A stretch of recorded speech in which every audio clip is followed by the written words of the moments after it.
Hi guys, আজ আপনাদের সাথে শেয়ার করতে যাচ্ছি একটি মজাদার পিঠার রেসিপি। এই পিঠাটি আমার খুবই ফেভারিট পিঠা। এটা হলো আলুর পিঠা। আজকে আপনাদের সাথে আলুর পিঠা কিভাবে বানাতে হয় সেটা শেয়ার করছি। আমি ফার্স্ট আলুটা সিদ্ধ করে কুড়িয়ে নিয়েছি, দেখেছেনই তো। তারপর কিছু জিনিস অ্যাড করব। ময়দা দিয়ে দিয়েছি, দিয়ে দিব নারকেল, আগে থেকে আসিয়ে রেখেছি নারকেল গুড় দিয়ে। নারকেলটা দিয়ে দিয়েছি চিনি আপনারা বুঝে পরিমাণ মতো মিষ্টি যার যেমন পছন্দ এই অনুযায়ী নিতে পারেন। তারপর দিয়ে দিচ্ছি গুঁড়ো দুধ। এবার আমি সবগুলো উপকরণ মেখে নেব।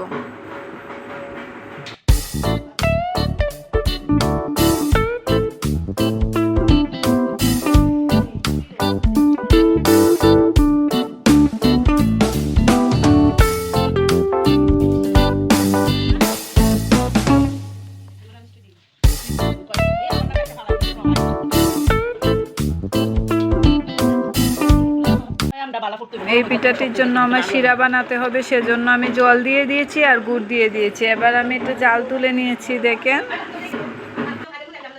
যে আমার পিঠের জন্য শিরা হয়ে গেছে। এবার আমি পিঠাটা বানিয়ে নেব।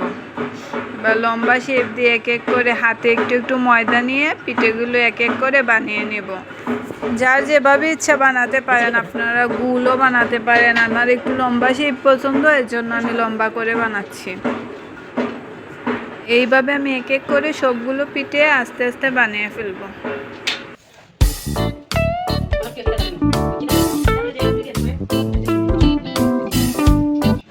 এই যে আমার অনেকগুলো পিঠে বানানো হয়ে গেছে, এবার আমি ভেজে নিব। তেল গরম হয়ে গিয়েছে, এবার এক এক করে পিঠেগুলো দিয়ে দিব।